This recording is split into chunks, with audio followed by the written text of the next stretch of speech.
This video is going to summarize the videos in a playlist I have on asthma.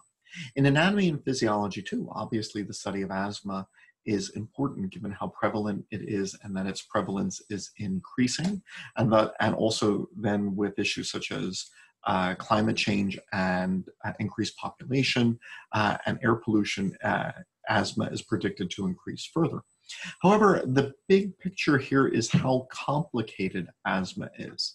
It is an example of a multifactorial trait, something that is caused by many genes and many environmental factors.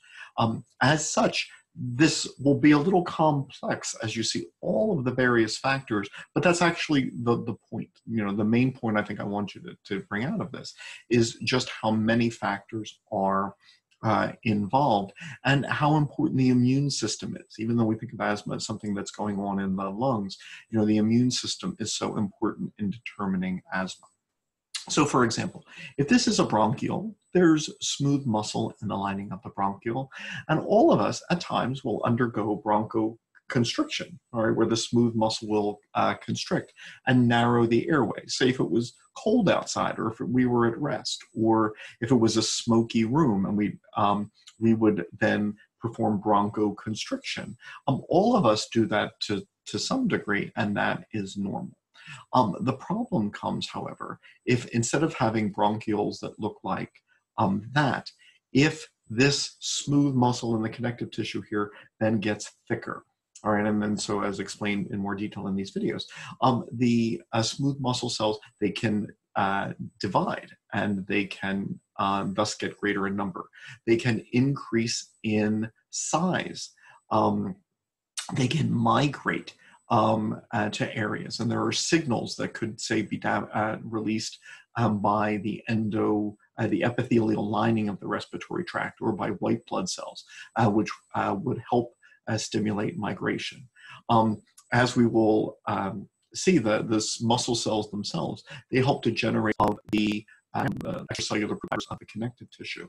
So some of the components of so between additional cells and then proteins around the cells, these areas then get thicker and they become, bronchoconstriction occurs. Instead of a little bit of bronchoconstriction, now there's a lot, because it was a thick, muscular, powerful bronchiole which performed the bronchoconstriction, and this can then block airflow.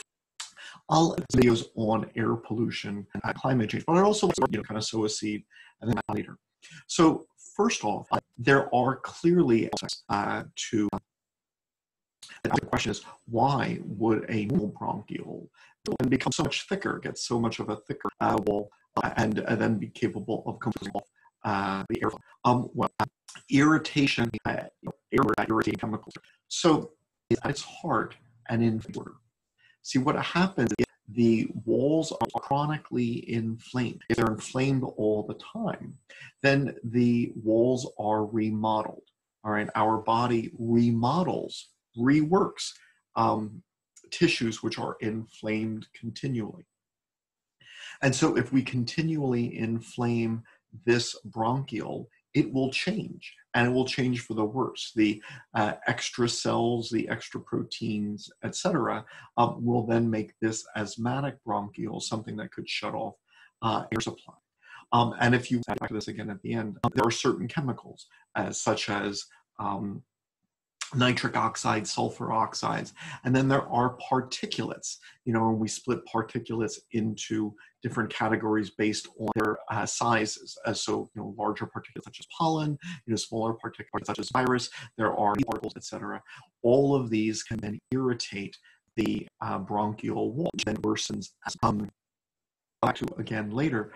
This is a cause of death, in that when, especially in summer, when the levels of pollution are high, emergency room visits go up, and people who have asthma attacks, heart disease, stroke, fatal incidents, these increase. And so there is a burden to these environmental factors, where every year a very large number of people do not survive the year who would have. And the reason is that the pollution worsened their health outcome. And so once again, environmental factors then can convert these normal bronchioles to the thicker ones through chronic inflammation, right? But there are then also a number of genetic changes, and then also just a number of other things going on in addition to that smooth muscle replication. So I'd like to go through some of those other aspects, especially the immune aspects of asthma.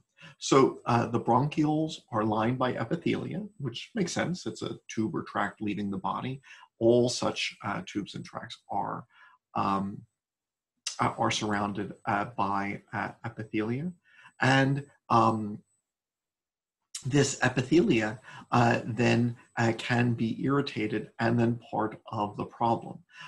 These cells talk to other cells. So based on their experiences, they send signals. They can send inflammatory signals, which then affect the cells around them. So if we were to look at the epithelia of an asthmatic, you would see that there were more mucus-producing goblet cells. There would be more glands in the submucosa layer. There would be more of different kinds. And also, if we ear lining to the point where exposure to air pollutants, etc., what can happen is that I'm sorry, I just had that. It disappeared. There we go. If cells die, if we break this epithelial barrier, now these irritants, these allergens, now have access to cells that they otherwise wouldn't have, and thus this can promote inflammation, which otherwise would not have occurred. And so the epithelial cells which line bronchioles, they certainly have an important role, as do white blood cells. And so white blood cells are so involved in asthma. What I'd like to do is just start, giving multiple, ways that they can be involved, and then kind of synthesize it all together at the end. So there's so many different classes. If it seems a little disjointed, sorry, we'll go from this one to this one to this one, and then maybe bring it together. So first off, are there eosinophils in the bronchioles? Well, there shouldn't be, not to an appreciable degree, but in asthmatics, there are actually the migration of eosinophils to the bronchial lining.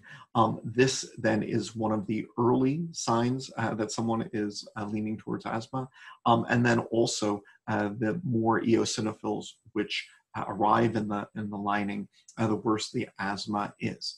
And so in a little bit, I'll be talking about Th2 lymphocytes.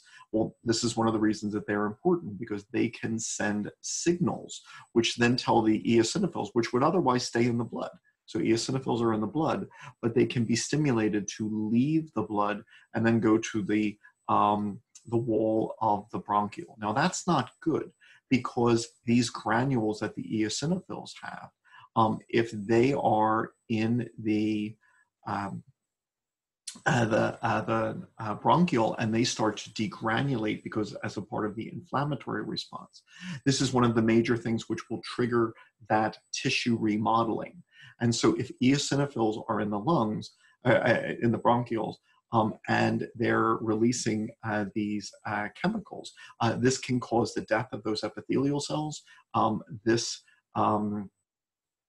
can then worsen the inflammatory response. So eosinophils, they are a factor. Now, some of us, whether this be in response to environmental stimuli or genetically, are more likely to make eosinophils. The stem cells of the bone marrow, they then, given the right signals, then they make more eosinophils than they otherwise would. So that is a factor making the inflammation of the lungs more likely. Eosinophils are not the only relevant white blood cells. In fact, most white blood cells are relevant in asthma. Here you can see some mast cells, and you can see all the little dots around them. These are the granules that they can release in connective tissues which promote inflammation. All right, and so mast cells are similar to basophils, which are found in the blood primarily, and they have these granules which, when released, can bind, which cause inflammation. Now, basophils and mast cells are significant because they can bind antibodies, an antibody called IgE, and thus we can be allergic to things which can induce our asthma. So there are different types of antibodies. If someone makes IgG in response to this antigen, whatever it is, IgG doesn't stick to mast cells. So IgG will just bind to the antigen and we're not allergic to it. IgE, however, binds to the mast cell. So now when we bind to a antigen here, it binds to IgE, which is on the mast cell. This causes the mast cell to release its granules of inflammatory factors, which now worsen inflammation and cause the remodeling of the bronchiole, which will end in that it becoming more prone to asthma. And so if you were to compare asthmatics to non-asthmatics, asthmatics don't have not only more mast cells, but they actually move to the smooth muscle and epithelia from the submucosal layer. And so now here, their inflammatory signaling can now cause more cell division, and more remodeling, and then other changes as well. So mast cells promote inflammation, and the inflammation they promote can worsen asthma. And then the same is true of basophils. Basophils can leave the blood. They normally don't. And so basophils should not be in bronchioles, and they aren't in normal patients. But if drawn out because of the inflammatory situation that's occurring, if they are signaled to leave, then they can then worsen this. And in fact, not only are basophils found in more commonly in individuals who have asthma, but also cases where asthma is fatal, tragically, often are associated with basophils in the bronchus. They have molecules in their granules, which then they release. One of the things which worsen the white blood cell, eels, etc. The T lymphocytes, which I'm about to discuss, this well, basophil lymphocytes, they can present to, and thus as T lymphocytes, the basal T lymphocytes factor. This next video was just that asthma is multifactorial. Just like heart disease, some people say, oh, it's your cholesterol, one factor, and we're done. Asthma is, certainly not like that. There are many, many genes, many, many environmental factors, many logical processes, and thus one person's asthma is different, can be different from another's, and what causes it, what some of the aspects of it, etc. One last a group of cells presenting, as we will say, important. The ones which are the lymphocytes. They're the bodies and guide the development of the immune system. And so a number of cells, they take molecules that they ate, that they were formed proteins, and say, here, look, as known as, and are the most important presenting cell in the lung. So are these white blood cells being signaled to make changes which will make inflammation worse or not so worse? Then the dendritic cells, which are presenting their differentiation, that comes into play. Now, there are different types of dendritic cells, and they have different types of receptors. We can vary genetically as far as what form of the receptor we're making, which of these types of dendritic cell we make more of, genetically predisposed to dendritic cells to the immune cell mature. They can actually then project and then encounter antigens in, the air itself. And so when we ask, who started this response, these dendritic cells are poised to be some of the ones who do it, because they can actually bind an antigen, eat it, and then wear part of it, which then they present to white blood cells, which then can secrete a number of signals which help the immune system, which can help the immune system then mature. So dendritic cells are also presenting cells, actually important presenting cells, lungs. And as we'll see, one of the major steps, once again, is helping the lymphocytes mature. All right, we have to kind of teach them what the body needs protection from. And as dendritic cells approach these lymphocytes, and this is something, they very often use receptors. Genetic receptors can be a genetic predisposing to asthma, as so is that helps in of dendritic cells. Okay. Let me get back to the T cells and explain at least one of the videos that you were seeing prior to this. So let's imagine here's a T lymphocyte that is getting ready to defend the body and protect the body going forward. Well, I'm speaking in general, in broad terms, but there are different ways of defending the body. So for example, the immune system could be prone to protect us from, say, infection. All right, so that we're worried about bacteria and viruses and worms, and then so we can dedicate our immune resources to that. Or it could be more internal things, not these external threats, but more what's called a Th2 pathway, which would include inflammation. And under normal conditions, we do both. All right, so these are both important, parts that need to be balanced. The balance which seems to be normal for people is that we have a balance of the immune cells, primarily going for the Th1 pathway, getting ready to fight infectious agents, bacteria, etc. And certainly historically, that's what people needed, because we didn't have refrigerators and the hygiene that we have now. There were far more bacteria. But now it seems that one of our problems is that in our cleaner world, in our changing world, we aren't encountering as many bacteria. We don't touch the dirt as much. We don't have farm animals around us as much. So therefore, we think that, here's the model, that this immune system, it wasn't done when we were born. It matured over the course of our lives based on what stimuli we gave it, based on what information we gave it as to, this is what you need to be prepared to fight from this point on. But in our modern world, there are fewer stimuli which are causing us to, make excess in the Th1 category.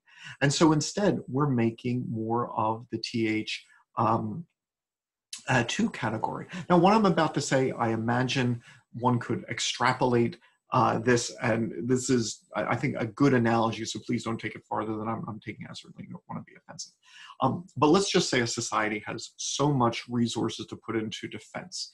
And so under normal conditions, they put a certain amount into army stuff with tanks and bazookas and bombs, etc. And then another amount into more local stuff, like let's say police, etc. And now let's say that the external threat that this society feared is now gone.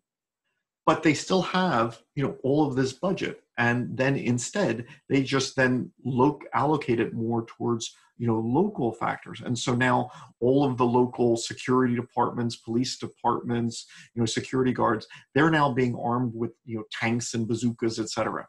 Is that a good idea?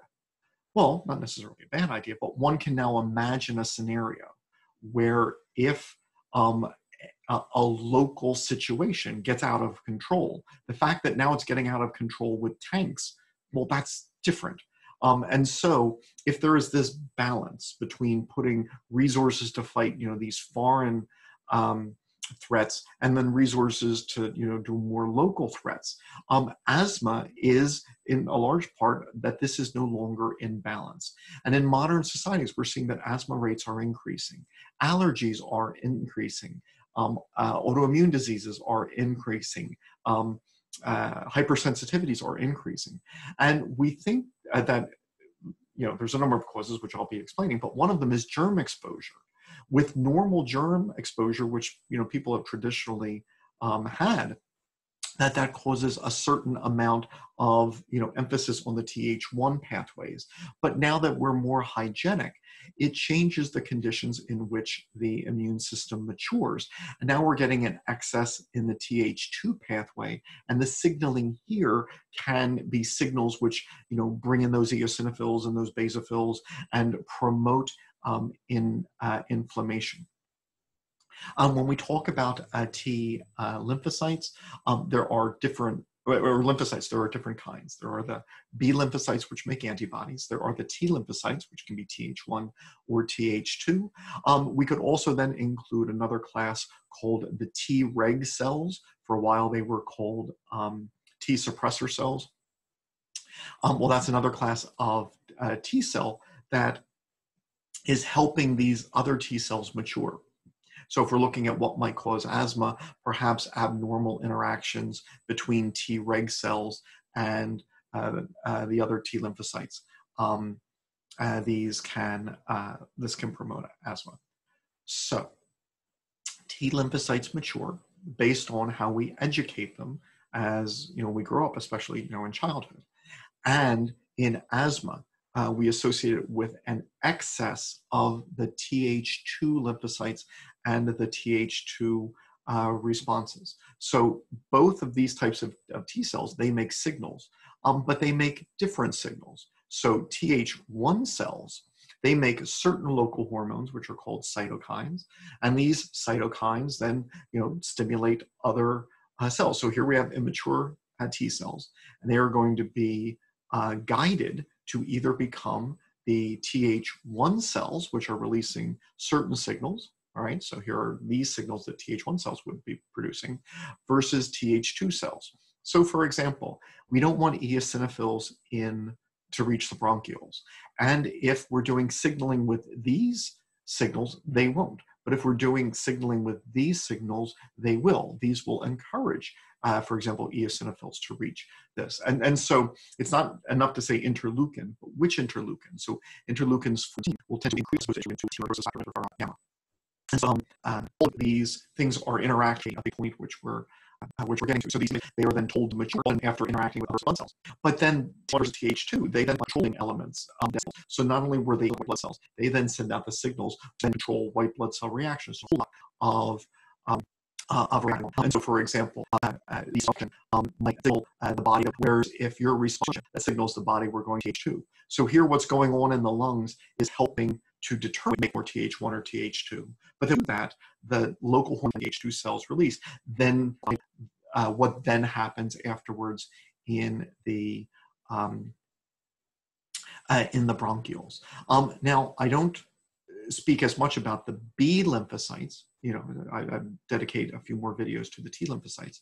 But once again, which antibody do you make in response to, say, a cat allergen or to pollen or whatever? So if the bottom of this, right, this blue, if we were to switch out this blue region, put the red region in, this then makes the antibody called IgG. All right, so when we say IgG or IgE, they vary in this base of the antibody. So this one has IgG. If I'm reacting to, say, grass pollen with IgG, with the red base, I'm not allergic. If I react to cat allergens with IgG, I'm not allergic. But if instead of that red base making IgG, I make IgE with the pink base, I am allergic. See, IgG will just stick to an antigen, it then gets eaten and destroyed, and that's it. And that doesn't worsen asthma, and I'm not allergic to it. However, IgE attaches to mast cells. So now whenever the grass pollen is around, or the cat allergen or whatever, now I start inflammation. So my inflammation is far worse based on the antibody which I chose to react to a specific antigen with. Now, there are a number of things which influence this, a number of genes, and I'll get back to that. But clearly, here's an example of gene-environment interaction. And so it's not enough to know what genes you have to see if you will have asthma. It's not enough to know what environmental factors there are. It's which combination. So there are genes which will predispose you to make more inflammatory things and more IgE, so you're more likely to be allergic to cats. But for example, if you don't have cats, then you won't have asthma, because of that. And so in order for the presence of the cat in the house to trigger my asthma, to make my asthma worse, I need two things. I need the genes, which are going to react to cat allergens with IgE, but then I also need the presence of cats. All right, and so there is both a genetic component and an environmental component. But very often we then have to ask, which combinations do I have? Now that's an important concept, I think, so this video then goes through it again, where, this person with this gene, all right, it's not just enough to know your gene, because even if you have the gene without the environmental factor, that won't cause asthma. If you have the gene with the environmental factor, it will. So will I respond to, say, cats with IgE? Once again, I'm sorry that this slows down sometimes. But yes, there are genes. So like, just as I was, conceived with genes for certain hair colors or certain, blood types, I have certain forms of interleukin-13 or IgE receptors for mast cells. So my genetic composition can predispose me to asthma. But then I have to ask then about the environment. Are there cats in the house, for example? Many of the adults who develop asthma, it's because of what they find in the workplace. So a lot of work. So if you're a painter, if you work in a hair salon, if you're working in an auto shop, you're exposed to a lot of chemicals, which could then trigger the constant inflammation, which makes asthma worse. Many healthcare workers are working with latex, the gloves, the tubing, etc. And so if you are genetically predisposed to make IgE antibodies against latex, that isn't enough to give you asthma. But if you then work in the health profession where you're around latex gloves all the time, now your genetic predisposition plus your environmental exposure, then they act together. So it's complex. Now, this next video simply just tries to highlight, all of the immune cells, because it's fascinating. The immune system is so interesting and so fascinating, and you study it in the chapter on the immune system. But if you want to study asthma, you have to go back to the immune system and actually go in far greater detail than you did the first time. If you want to talk about why someone has type 1 diabetes, it's an autoimmune disease, you're back to the immune system. So the immune system is so important. Now, those Th1, Th2 cells, for example, in a sense now they're bosses, all right, because now they secrete the signals which are then affecting everybody else. So here they're making signals, and now blood cells going by in the capillary receive these, and this then changes how they interact.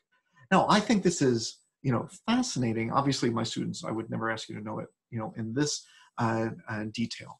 But if you look, so for example, look at all of the signaling that's going on. So epithelia, smooth muscle cells, and fibroblasts can then talk to all of these cells and affect the likelihood that instead of making the Th1 response cells, that we're now making more Th2 response cells.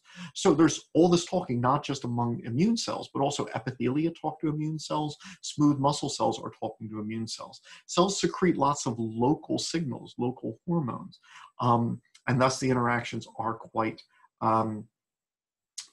complex. The dendritic cells, and then the rest of this video just says, well, the dendritic cells, all right, they are then making signals which affect the T cells, et cetera. So I go through each of these and just go through examples. Well, this one, makes signals which affect this one. This B lymphocyte is trying to decide, do I make IgE or IgE that will worsen the allergy? But the T2 lymphocyte can encourage the B lymphocyte to make IgE instead of IgG. So this video just tries to just show how amazingly complex this is. You have all of these different kinds of white blood cells, and they are all talking to each other. Okay, now I'd like to just zip through a couple more things and then wrap up. Once again, the main goal is asthma is complicated. A lot of people just assume, oh, there's cigarette smoke or cat particles which affect my lungs and that causes asthma. But as you can see, to truly understand what's going on, we're talking about the immune system, about all of these other things.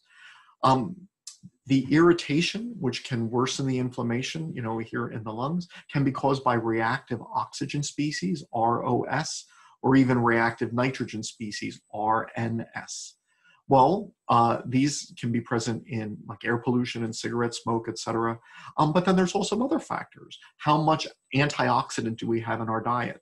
How much antioxidant do we naturally make in our bodies anyway? All right, and so there are things in the environment, and then there are also genes that we have. And so here's just a classic example of gene-environmental interaction. All right, so just a real quick thing. There are certainly bad molecules which we are exposed to in the environment, but we can make enzymes to break those down. So for example, there's something called a GST enzyme, a glutathione S-transferase enzyme, which can degrade harmful elements in the environment. Unfortunately, a lot of people don't make this gene. It's broken very often, especially in Caucasians. This gene seems not to work. And so here's a question. Now, who will develop asthma?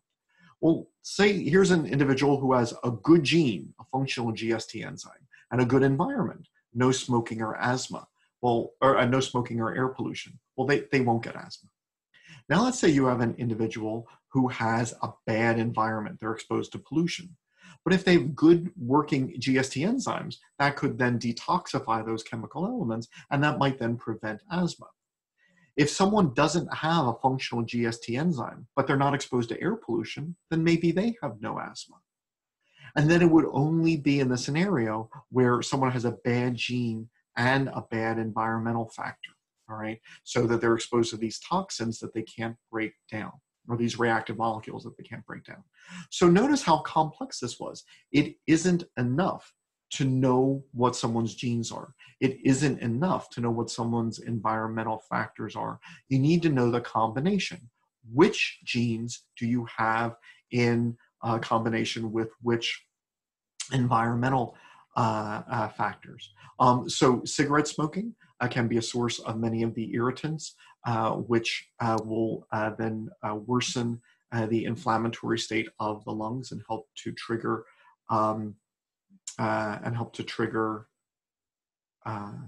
the movement towards asthma. Remember that at the core of the bronchiole, we are remodeling the bronchioles. And so thus it then becomes important the enzymes called the metalloproteinase enzymes, which are doing some of this remodeling. Do you have a genetic variant here which increases your likelihood? All right, so just as we have variations for hair color genes or blood type genes or et cetera, we can have variations in the matrix metalloproteases, which then affect the likelihood that we are to remodel the walls of bronchioles. And then adipose becomes involved. Well, how? Well, because adipose tissue makes signals that then affects other tissues throughout the body. So the adipose cells themselves, they make hormones like leptin. And then adipose tissue actually has white blood cells in it. So forgive me, this is, I'm not sure it's 100% understood entirely, but when a hormone is coming out of adipose tissue, maybe we're not entirely certain whether it was being made by the fat cells or the white blood cells, in among the fat cells. But as we gain more and more weight, we're sending more and more inflammatory signals to the lungs from our fat. So anybody can get asthma, but as you become more overweight, your likelihood of developing asthma increases. If you look at those who are admitted in the emergency room for an asthma attack, increasing amounts of adipose increase the risk of that. So the majority of those who are hospitalized for their asthma are overweight and obese. And then there are others. We vary in the types of receptors that we make that epinephrine acts on. And so some of these variations are relevant to determining your asthma risk.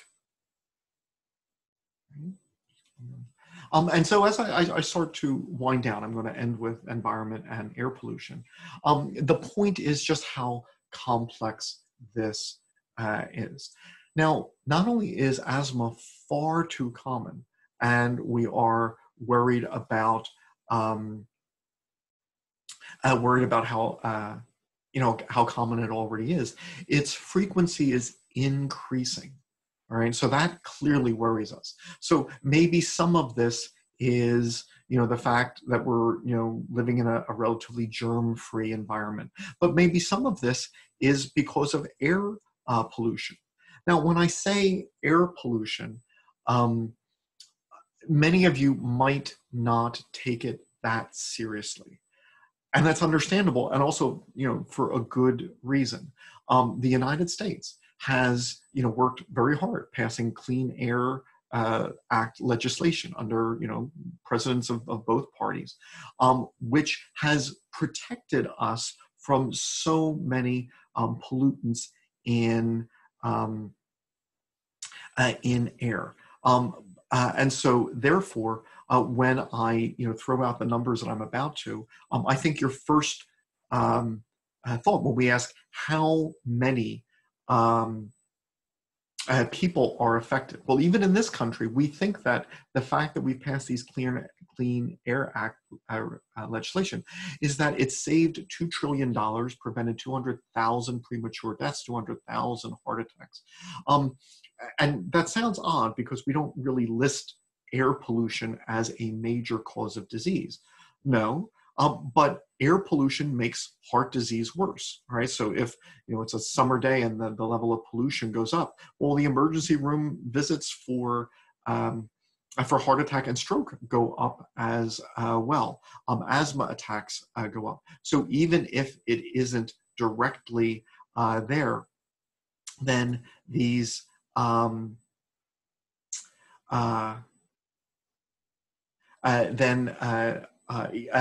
air pollution is still a factor. But once again, there are certainly other health threats throughout the world. So for example, China has an incredibly dense population, and they have done an incredible job of industrializing their country and pulling, so many people out of poverty. That is absolutely wonderful. But then the problem is that many of those in China are then exposed to levels of pollution, including particulate pollution, which is far in excess of what the World Health Organization permits. Every country is different. I lived in the country of Paraguay while I was in the Peace Corps, and although this isn't the case anymore, here you can see that while the super gas is sin plomo, it's unleaded, the normal gas, the Econo brand, doesn't have sin plomo, it was leaded. So decades after the United States said we're going to ban lead from gasoline because of its toxic properties, throughout the world there was still lead. And we had a Clean Air Act in the United States where we were, trying to say, here are standards which we want to keep, but not every country has the same protection. I had a nephew in Paraguay, Christian, who tragically passed away from asthma. And so that, the automotive shop where he worked might have been a place where he was exposed to to this, the idea of cooking in the house, where which is common throughout much of the world, where you're building fires in the house, so there's more smoke in houses that can make this work. So it's estimated. There are different organizations which have estimated this, but there are millions of premature deaths. So millions of people died this year who would not have because of air pollution. And if that sounds like a ridiculously high number, well, in part that's good. In part that's because you live potentially in an area where you have protections from many of these pollutants. In much of the world, the toxins that they're breathing in are far in excess. And as climate change increases, not only temperature, but then periods of extreme heat, all right, heat waves, that will make air pollution far, far worse. So this is not only a problem now, and it's not only a problem that's getting worse. It will continue to get worse at an accelerated level. So clearly something we have to concern ourselves about. So the reason for this playlist is, in my class, I take a couple of topics and just present them as multifactorial traits that we want to understand them if we're trying to understand human health and treat patients. But they're complicated, and that's not a reason not to study it. It's just we have to approach heart disease as it's complicated. Cancer is complicated. Weight gain is complicated. Asthma is complicated. It is multifactorial. There are lots of genes that you were conceived with that may or may not have increased your predisposition to asthma. There are lots of environmental factors which can predispose one to asthma. We then look at the interactions. Which genes do I have in which environmental factors? What combinations then do I have? And even if you're not treating an asthmatic patient, nevertheless, when you just research this, you realize how many physiological processes are involved, and you realize all of the signaling between white blood cells, or how white blood cells interact with the tissues around them, like muscle cells. So there's a whole lot of biology here. So that's what the videos in this playlist summarize, and so feel free to go to specific videos for more information if that is what you need.